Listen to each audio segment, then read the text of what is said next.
Hello guys, welcome back to my channel. One more mini vlog. ఇవాళ అయితే నేను నా రూమ్లో పెయింట్ వేస్తున్నాను. సో దానికోసం అని చెప్పి వీడియో తీసాను అనమాట.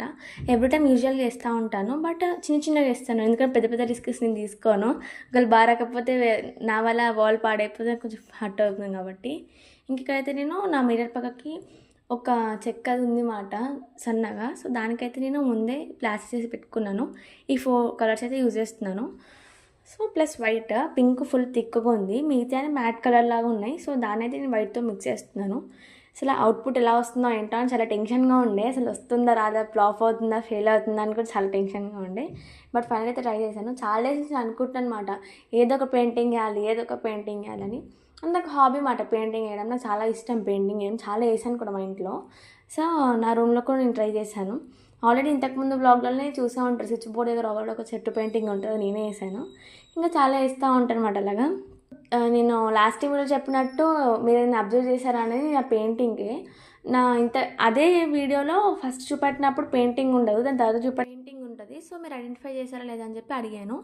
ఇంకా నేనైతే ఎలా వేస్తాను పెయింటింగ్స్ అంటే ఏం అనుకోను ముందు, ఇలా వేయాలి అలా వేయాలని చెప్పి. నాకు సడన్గా ఫ్రాక్షన్ ఆఫ్ సెకండ్స్లో నాకు మైండ్లో థాట్ వస్తుందన్నమాట, ఈ పెయింటింగ్ వేస్తే ఎలా ఉంటుందని చెప్పి. సో వెంటనే స్టార్ట్ చేస్తాను.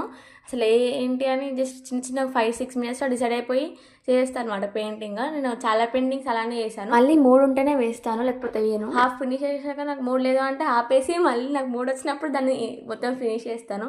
ఎవ్రీ టైం అంతే చేస్తాను. సో దీని అవుట్పుట్ ఎలా ఉంటుంది ఏంటో అనేది చూడాలి. ఇంకా చెక్కది కాబట్టి నాకు దానికి వేసిన పెయింట్ పోతుందేమో అని కొంచెం టెన్షన్ ఉండే ప్లాస్టర్స్ వేసినప్పుడే. అనుకున్నట్టే పోయింది మాట పెయింట్ తీసేటప్పుడే ప్లాస్టర్స్. సో నేను దాన్ని ఎలా ఫీల్ చేశాను ఏంటని. నా రూమ్ మొత్తం లెవెండర్ కలర్లో ఉంటుంది. సో నాకు కలర్ కూడా లేదు ఫీల్ చేద్దాము అంటే. ఇంకేదోలా అయితే మేనేజ్ చేశాను, బట్ ఎలా మేనేజ్ చేశానో కూడా మీకు చూపిస్తాను అనమాట తర్వాత. సో దీని అవుట్పుట్ ఎలా వస్తుందో ఏంటనే కొంచెం టెన్షన్గా ఉంది, ఎందుకంటే ఫస్ట్ టైం నేను ఇలా ప్లాస్టర్స్ వేసి ట్రై చేశాను. ఎవ్రీ టైం డైరెక్ట్గా వేస్తాను అనమాట పెయింటింగ్స్, నేనేమి రిస్క్లు తీసుకోను. సో నేను ఎవ్రీ టైం కూడా ఫ్రాక్షన్ ఆఫ్ సెకండ్స్ అనేసుకొని వేస్తాను కదా. ఇది కూడా నాకు జస్ట్ ఒక 1/2 అవర్ to 45 minutes ఏమో పట్టింది, అంతే, ఎక్కువ టైం కూడా పట్టదు దీనికి. ఇంకా ఇదైతే ఇలా వేసాను ఫస్ట్ ఇంకొక సైడ్, ఇంకా నెక్స్ట్ అయితే ఇంకొక సైడ్ వేయాలి. చూడాలి. ఇదైతే మొత్తం వేసాను పెయింటింగ్. ఇప్పుడు పీకినప్పుడు ఎలా వస్తుందో ఏంటా అని చెప్పి. చూసారా ఎలా వస్తుందో, మంచిగా వచ్చింది, చాలా బాగా వచ్చింది. కానీ కొంచెం కొంచెం పెయింట్ పోతుంది, చూసారా ఎలా పోయిందో. అలా పోయింది మాట. దాని తర్వాత మళ్ళీ ఆ పింక్ కలర్ అసలే వైట్ కలర్తో కలిపాను, మళ్ళీ కలిపి వేయాల్సి వచ్చింది మాట కొన్ని దగ్గర. ఇంకా మొత్తం అవుట్పుట్ అయితే బాగానే వచ్చింది అనుకుంటే ఇక్కడ మొత్తం చెక్కగా అనిపిస్తుంది బ్రౌన్ కలర్లో. అసలు దాని అయితే నేను వైట్ కలర్ వేసి మేనేజ్ చేశాను.